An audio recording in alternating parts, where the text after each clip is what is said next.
Hello viewers, welcome to my YouTube channel. अस्सलामुअलैकुम everyone, my self सहर इकबाल। आज हमारा टॉपिक है decision making types and process. तो सबसे पहले हम इसकी टाइप्स देख लेते हैं। डेफिनेशन से स्टार्ट करेंगे। डिसीजन मेकिंग बेसिकली होता क्या है? The process of examining your possibilities, options, comparing them and choosing a course of action. अच्छा, डिसीजन मेकिंग को हम अलग अलग समझते हैं। डिसीजन क्या होता है? कोई भी हमारे पास दो या दो से ज़्यादा ऑप्शंस होते हैं, उसे हम बीच में जब एक ऑप्शन सेलेक्ट करते हैं उसमें से दो में से या दो से ज़्यादा चीज़ों में से, तो उसको हम कहते हैं कि हमने उसमें से कोई ऑप्शन डिसाइड करा है, जो कि हमारा डिसीजन कहलाता है। Eight the same time decision making हम किसे कहते हैं? जब हम डिसीजन को अपने ब्रेन में बना रहे होते हैं, जब सोच रहे होते हैं कि हमें ये करना है और ये करना है, ऐसे सेलेक्ट करना है या ऐसे चूज़ करना है, तो वो हमारा बेसिकली क्या होता है? डिसीजन मेकिंग होता है। डिसीजन मेकिंग की बहुत सी टाइप्स हैं, कुछ हम यहाँ पे डिस्कस करेंगे, जैसे कि प्रोग्राम और non program decisions. Program decisions क्या होते हैं? प्रोग्राम और नॉन प्रोग्राम डिसीजंस का डिफरेंस यही है कि जो प्रोग्राम डिसीजंस होते हैं वो हमारे स्ट्रक्चर्ड होते हैं और रूटीन वाले होते हैं। At the same time non program decision वो उसके बिल्कुल अपोजिट होते हैं, जो कि नॉन रिपीटेटिव होते हैं। अगर मैं इसको एज एन एग्जांपल बताऊं, इन डिफरेंस के अलावा अगर मैं इसको एज एन एग्जांपल बताऊं, तो मैं अगर किसी कंपनी में काम कर रही हूँ, जो मेरी डेली रूटीन की चीज़ें हैं, जो रूटीन में मैंने अपने डिसीजंस रखे हुए हैं कि फॉर एग्जांपल मेरे एम्प्लॉयज़ आते हैं, वो मेरी कंपनी में काम करते हैं, अटेंडेंस लगाते हैं और फाइल जो है वो गो थ्रू करते हैं, तो ये सारे डिसीजंस मैंने पहले से रखे हुए हैं, मेरे प्रोग्राम डिसीजंस है। जो मीटिंग पहले से सेलेक्ट हुई भी होगी वो मेरे प्रोग्राम डिसीजंस में आ जाएगी। At the same time non program decision की मैं एग्जांपल देना चाहूँगी कि मैं एज अ मैनेजर जब अपनी कंपनी में बैठी हुई हूँ, सडन मेरे पास एक कंपनी से कॉल आती है और वो कंपनी मुझे कहती है कि हम आपके जो है वो प्रोडक्ट्स को देखना चाहते हैं, या हम लोग जो है वो आपके साथ मीटिंग करना चाहते हैं। तो ये मुझे पहले से पता नहीं था, डिसाइडेड नहीं था, जो कि मेरी नॉर्मल रूटीन की चीज़ भी नहीं थी। तो ये मेरे पास क्या हुआ? नॉन प्रोग्राम डिसीजन हुआ, क्योंकि मैंने कुछ पहले से डिसाइड नहीं किया हुआ था और मुझे इसके बारे में कोई आइडिया भी नहीं था। अब हमारे पास आ जाते हैं मेजर डिसीजन। मेजर डिसीजन क्या होते हैं? वैसे डिसीजन, वो डिसीजन जो हमारी लाइफ पे बहुत ज़्यादा इम्पैक्ट कर रहे हों। जैसे कि कैरियर हो गया। कैरियर हमारी लाइफ पे बहुत लॉन्ग टर्म अफेक्ट करता है, उसका इम्पैक्ट बहुत ज़्यादा होता है। जैसे कि हम कैरियर के अंदर अपनी फ़ील्ड सेलेक्ट कर रहे होते हैं, हम देख रहे होते हैं कि कौन सी फ़ील्ड हमें चूज़ करनी होती है, उसी से फिर हम आगे जाते हैं। एजुकेशन भी एक मेजर डिसीजन होता है। एजुकेशन हासिल करना या किस इंस्टीट्यूट में एजुकेशन लेना है, किस किस्म की एजुकेशन लेना है, ये भी हमारा एक बहुत बड़ा मेजर डिसीजन होता है। फैमिली डिसीजन भी हमारा मेजर डिसीजन होता है कि इधर हमें शादी करनी है और हमें अपनी फैमिली बनानी है वगैरह वगैरह। फाइनेंसेस भी हमारे एक मेजर डिसीजन में आते हैं। जैसे हम फॉर एग्जांपल कोई घर सेल आउट कर रहे हैं, कोई घर ख़रीद रहे हैं, या फिर कोई चीज़ हम सेल आउट कर रहे हैं या कोई चीज़ हम ख़रीद रहे हैं, तो वो हमारा फाइनेंस में आ जाएगा।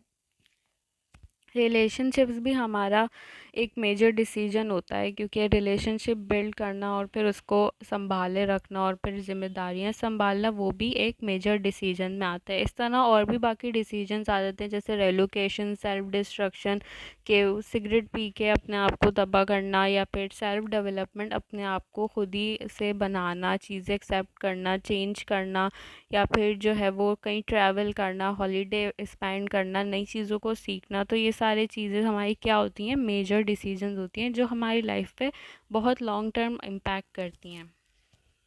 फिर आ जाते हैं हमारे रूटीन डिसीजंस। रूटीन डिसीजंस नाम से ही पता चल रहा है कि हमारे जो बेसिक डिसीजंस होते हैं, जैसे हमें आज क्या पहनना है, आज कहाँ जाना है, किस तरह की पार्टी में जाना है, आज की हमारी रूटीन क्या होगी, ये सारी चीज़ें हमारी रूटीन डिसीजंस में आ जाती हैं। फिर आते हैं strategic decision making. Strategic decision making हमारे पास कैसे होते हैं कि हम जो भी डिसीजन ले रहे होते हैं ना, उसको हम ऐसे ही नहीं ले लेते कि हाँ हमने एक बार सोच लिया कि ये करना है या ये करना है, उसके बाद हमने डिसाइड कर लिया। स्ट्रैटेजिक डिसीजन मेकिंग हमेशा किसी कंपनीज़ में जो मेजर डिसीजंस होते हैं उनके लिए बनाई जाती है। कोई भी ऐसा डिसीजन जिससे हमें जिसके गलत होने से हमें बहुत ज़्यादा लॉस हो रहा हो, उसके लिए हम स्ट्रैटेजी बनाते हैं उस डिसीजन के लिए। तो सबसे पहले हमारे पास जो भी प्रॉब्लम होती है या जो भी मसला होता है, हम उसको आइडेंटिफाई करते हैं कि अगर फॉर एग्ज़ाम्पल किसी कंपनी में कोई मसला खड़ा हो गया है या कोई मशीन काम नहीं कर रही है या फिर एम्प्लॉयज़ में कॉन्फ्लिक्ट हो गया है, तो हम सबसे पहले आइडेंटिफाई करेंगे कि हमारी प्रॉब्लम है क्या। उसके बाद सेकंड पे हम उसकी इन्फॉर्मेशन निकालेंगे कि भाई ये प्रॉब्लम हुई क्यों है। फिर उसके बाद हम उसके सॉल्यूशन को ब्रेनस्टॉर्म करेंगे कि हाँ इसका हल ये भी हो सकता है, ये भी हो सकता है या ये भी हो सकता है। फिर उसके बाद हम उसके अंदर से ऑल्टरनेटिव्स निकालेंगे कि आइदर अगर ये सॉल्यूशन काम नहीं कर रहा तो हम इस सॉल्यूशन पे भी जा सकते हैं। फिर हम उसका एक पूरा प्रॉपर प्लान बनाएंगे कि हम पहले ये करेंगे एंड देन फिर हम उसको जाके सॉल्व करेंगे। उसके बाद सबसे एंड स्टेप हमारा क्या होता है, इवेल्युएट आउटकम। इसके अंदर हम क्या करते हैं कि हमने जो भी डिसीजंस लिया होता है या जो भी चीज़ हमने उसमें पूरे स्टेप्स में करी होती हैं, उसके बाद जो हमारा आउटकम आता है यानी डिसीजन लेने के बाद जो हमें फ़ायदा होता है, हम उसको इवेल्युएट करते हैं कि जो भी हमने पीछे सारे स्टेप्स करें वो सही थे, उसके बाद हमें कोई आउटपुट मिला है या नहीं मिला। फिर आ जाता है हमारा इंडिविजुअल डिसीजन।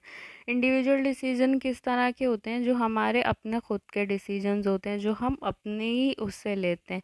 जैसे कि हम खुद से सोच रहे हो कि हमें ये करना चाहिए या नहीं करना चाहिए, खुद से दिमाग में सोच रहे हो, किसी और की इन्वॉल्वमेंट नहीं होगी इसमें या किसी और पर्सन की हेल्प भी नहीं लेंगे, हम सिर्फ खुद से ही डिसीजंस लेंगे। तो वो डिसीजंस हमारे किस तरह के होते हैं, इंडिविजुअल डिसीजन। इसमें हमारी एक एग्जांपल फील्ड की भी आ जाती है कि जब भी हमारी कोई फील्ड होती है तो हम अगर उसमें इंडिविजुअली डिसाइड करते हैं, किसी और का प्रेशर नहीं होता हमारे ऊपर, तो हम इस तरह से डिसाइड करते हैं कि हमारा इंटरेस्ट किस चीज़ में है। फॉर एग्जांपल कि हमारा आर्ट में इंटरेस्ट है तो हम आर्ट की साइड जाएंगे, इंजीनियरिंग में नहीं जाएंगे। तो ये हमारा इंडिविजुअल डिसीजन होगा। इसके अपोजिट आ जाते हैं ग्रुप डिसीजन मेकिंग। ये ज़्यादातर ना ऑर्गेनाइजेशंस में होता है। ग्रुप डिसीजंस में एक या एक से ज़्यादा, एक एक नहीं बल्कि सॉरी एक से ज़्यादा लोग जब भी डिसीजन के अंदर शामिल होते हैं ना, तो उसे हम कहते हैं ग्रुप डिसीजन। इसके डिफरेंट एडवांटेजेस और डिसएडवांटेजेस होते हैं, क्योंकि जब भी हम एक से ज़्यादा लोगों में डिस्कस कर रहे होते हैं तो उसमें ये होता है कि हम जो है वो ज़्यादा से ज़्यादा आइडियाज़ कलेक्ट कर सकते हैं। इन्फॉर्मेशन हमारे पास बहुत ज़्यादा आ जाती है। हम लोगों में बैठ के डिस्कस करते हैं तो लोग अपने नए नए आइडियाज़ जो है वो हमें बता रहे होते हैं कि ये भी हो सकता है, ये भी हो सकता है। तो हमारे साथ डिसीजन लेने में बहुत ज़्यादा हेल्प मिलती है, आसानी होती है। ऑन दी अदर हैंड इसका डिसएडवांटेजेस ये है कि हमें कोई चीज़ फ़ौरन फ़ौरन से कोई डिसाइड करना हुआ, हमारे पास टाइम नहीं हुआ, तो हम बैठ के ग्रुप डिसीजन नहीं कर सकते। और ग्रुप डिसीजन में एक कॉन्फ्लिक्ट होता है कि हमारा जो प्रोसेस होता है वो बड़ा लेंदी चला जाता है, बहुत टाइम टेकिंग होता है, बड़ा ही टाइम लगता है इसमें। और पॉसिबिलिटी ऑफ ग्रुपिज़म होती है कि दो लोग एक बात कर रहे हैं और तीसरा उसको सपोर्ट कर रहा है कि नहीं नहीं ये तो मेरा दोस्त है। और फिर ये एक और कॉन्फ्लिक्ट ये होता है कि अगर कोई डिसीजन ऐसा हुआ जो एक बंदे ने जो आइडिया दिया है उस पर हमने काम नहीं किया, तो उसका दिल ख़राब होना शुरू हो जाता है कि इसने मेरा डिसीजन जो बताया हुआ था वो इससे ज़्यादा अच्छा था, लेकिन इसने मेरा जो है वो डिसीजन नहीं माना। तो इस पे जो है वो काफ़ी कॉन्फ्लिक्ट्स क्रिएट होना शुरू हो जाते हैं। इस पे एक वीडियो है जो कि मैंने लगाई है डिसीजन मेकिंग पे। It's never fun having to make a tough decision. It can be hard when we're afraid of making the wrong choice. Or if अच्छा, इसको मैं पॉज़ करके इसकी एक्सप्लेनेशन देना चाहूँगी कि ये हमारे पास कार्टून है जो कि यूट्यूब पे इजीली अवेलेबल भी है, ये वीडियो डिसीजन मेकिंग की। तो ये कार्टून क्या करता है, इसके पास जो है ना वो दो ऑप्शंस होते हैं, एक केक का ऑप्शन है, एक आइसक्रीम का ऑप्शन है। अब ये दोनों में डिसाइड करेगा कि कौन सा ऑप्शन ज़्यादा we अच्छा है। want both options. लेकिन ये दोनों भी नहीं खा सकता, But क्योंकि अगर ये if we दोनों don't make a खाएगा तो decision, वो बहुत मोटा हो जाएगा। अगर वो इसमें बहुत देर लगा देगा सोचने में तो ये दोनों जो है we've वो decided सड़ not to जाएंगे, choose, क्योंकि which बहुत really देर means लगा we've देगा तो chosen टाइम nothing. ख़त्म हो जाएगा। And no तो one wants बेसिकली that. इसको करना So, क्या when we are चाहिए, given a इसको choice, टाइम it's पर important डिसाइड that we करना चाहिए। actually make a decision. since both options are इसने टाइम पर डिसाइड करा और इसने good. अपनी आइसक्रीम खा ली। On the But other how do we hand इसके पास ऐसी सिचुएशन आती है जिसमें दोनों चीज़ें सेम होती हैं, जिनकी 2 मूवीज़ है, जिसकी प्राइस भी सेम है, सब कुछ सेम है। अब इसे क्या कैसे डिसीजन लेगा ये हम देखते हैं। decide what to choose? Tough decisions happen to everyone. But by practicing decision making with smaller decisions, it's not so tough when big decisions come along. One of the easiest ways to decide which choice is better for you is to list what you like. तो इसने क्या किया, अपने pros and cons निकाले कि कौन सी movie में इसके प्रोज क्या हैं, कॉन्स क्या हैं। प्रोज एंड कॉन्स क्या होते हैं, जिसमें हमारा इंटरेस्ट ज़्यादा होता है और जिसमें हम लोग ज़्यादा एग्री कर रहे होते हैं वो हमारे प्रोज होते हैं, और जिस पे हम डिसएग्री कर रहे होते हैं, जो हमारे साथ नहीं जा रहा होता, वो हमारे कॉन्स होते हैं। तो इसने बेसिकली क्या किया, दोनों चीज़ों के प्रोज एंड कॉन्स निकाले। उसके बाद इसको समझ आ गया कि मेरे इस मूवीज़ में प्रोज ज़्यादा है, कॉन्स कम है, तो उसको डिसीजन मिल गया, उसको डिसाइड करने का तरीका मिल गया। तो ये थी हमारी वीडियो। आई होप वीडियो पसंद आई होगी, इन्फॉर्मेटिव होगी, और डिसीजन मेकिंग का जो टाइप्स हैं अब तक समझ में आ गई होगी।